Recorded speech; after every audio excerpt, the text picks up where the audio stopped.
रोजच्या नाश्त्यासाठी काय बनवायचं जे मुलांना आणि मोठ्यांना सगळ्यांना आवडेल। तर आजचा प्रकार असाच आहे, साधा आणि सोपा, सगळ्यांना आवडेल, मस्त क्रिस्पी असा सँडविच।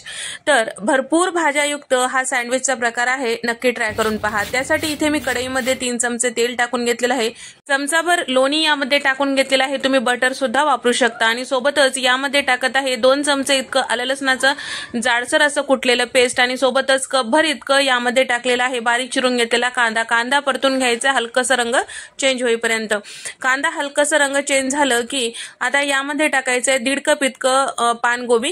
तर या ठिकाणी आपल्याला सगळं बारीक असं चिरून घ्यायचंय, कुठलेही जास्त असं जाड वगैरे भाज्यांच्या फोडी असू नये। आणि त्याचबरोबर पाव कप इतकं इथे मी शिमला मिरची, अर्धा कप इतकं गाजराच्या फोडी आणि कपभर इतकं टोमॅटो बारीक चिरून घेतलेलं टाकलेलं आहे, कपभर इतकं कॉर्न टाकलेलं आहे। तर इथे मी स्वीट कॉर्न घेतलेला आहे, म्हणजे चवीला छान लागते। आता हे सगळ्या भाज्या छान असं परतून घ्यायचं, यामधलं क्रंचीनेस जाऊ नये, अगदी गाळ शिजवायचं नाही, यामध्ये जे पाण्याचा अंश असतो ते कमी करायचा फक्त।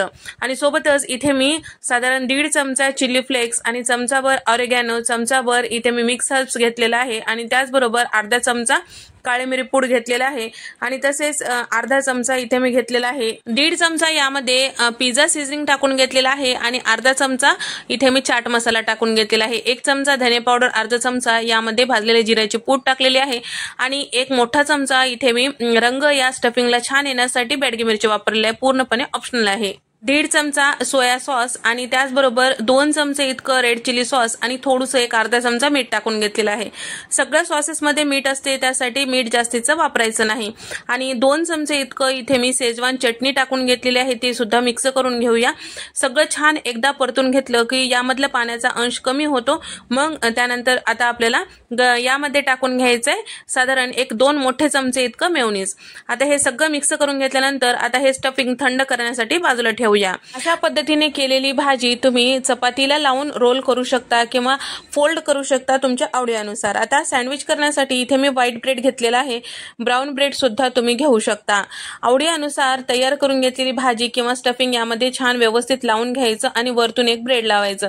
हवं तर तुम्ही मधून सुद्धा लोणी किंवा बटर लावून घेऊ शकता तुमच्या आवडीनुसार, मी काही लावलेलं नाही, किंवा तुम्ही हिरवी चटणी सुद्धा यावर स्प्रेड करू शकता। आता आपल्याला हे सँडविच भाजून घ्यायचं आहे तव्यावर किंवा अशा पद्धतीच्या पॅन मध्ये।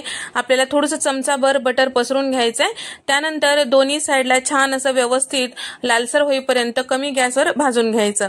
दोन्ही साइडला भरपूर बटर लावलं की मस्त क्रिस्पी होतो, आणि थोडंसं याला प्रेस करायचं म्हणजे भाजी व्यवस्थित शिजली जाते आणि थोडंसं असं क्रिस्पी तयार होतो। तर सगळीकडून या पद्धतीने कमी गॅसवर भाजून घ्यायचं, छान लालसर रंगावर होईपर्यंत। तर या पद्धतीने एकदा नक्की ट्राय करून पहा। तर बॅचलर असताल, नवशिक्या असताल तरी सुद्धा तुम्हाला जमेल असा हा प्रकार आहे। तर सकाळच्या घाई गडबडीमध्ये काय काय नाश्त्याला बनवायचं 100 प्रश्न डोक्यामध्ये येतात, तर त्यावेळेस साध्या सोप्या पद्धतीचं फ्रीजमध्ये असलेल्या सगळ्या भाज्या टाकून तुम्ही हे प्रकार करू शकता, आणि शिवाय सगळ्यांना आवडेल आणि सगळे आवडीने खातील। तर हा साधा सोपा प्रकार तुम्हाला जर आवडला असेल तर व्हिडिओला एक लाईक नक्की करा, आणि त्यासोबत चॅनलला सबस्क्राईब करायला विसरू नका। तुम्हाला ही रेसिपी कशी वाटली नक्की कमेंट करून सांगा। अशा साध्या सोप्या रेसिपी पाहायला आवडत असतील तर नक्की कमेंट करून सांगा। नंतरच्या रेसिपीमध्ये भेट देऊया, तोपर्यंत नमस्कार, बाय।